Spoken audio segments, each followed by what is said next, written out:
Tunaomba Mama Samia atusaidie pia kwa jambo hili. Hiyo tulikuwa tunasikia mikoa mingine huko, leo inakuaje nafika kwetu. Ila ninaomba Mama Samia nisaidie kuhusu mjukuu wangu.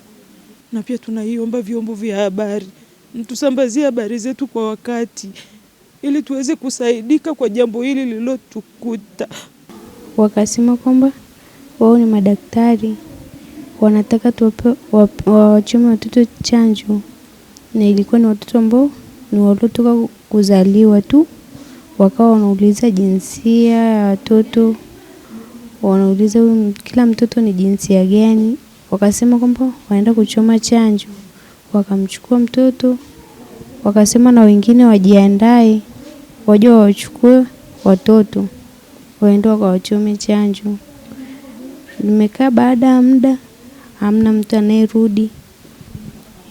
Kiukweli mimi ninachokiomba ni mtoto wangu tu apatikane. Na alafu pia madaktari wanasema kwamba wanaweza kuniruhusu mimi siwezi ondoka hapa bila mtoto wangu. Kwa hali halisi ya wananchi wangu, kwa kweli walilichukulia suala hilo kwa kweli kwa mshtuko mkubwa sana, kwa sababu halijawahi kutokea.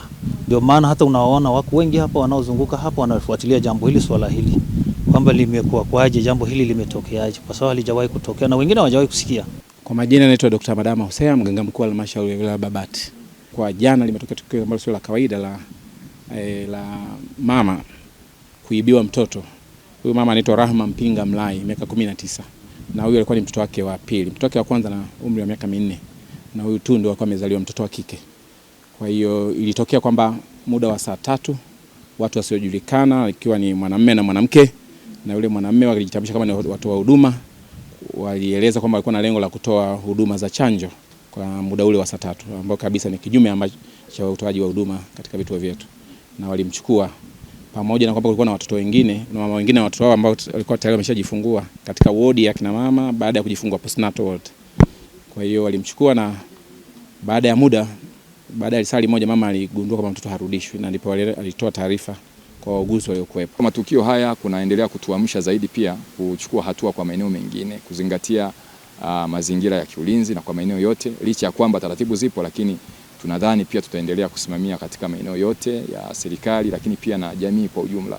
Wito wangu kwa wananchi wawe wastahimilivu. Jambo hili limeleta huzuni na mshtuko mkubwa. Tangu nimeingia hapa nimekuta jamii ya wananchi kutoka kwa kijiji husika wamekusanyika hapa. Nimetaka watupe ushirikiano katika mazingira haya na kuleta ustahimilivu.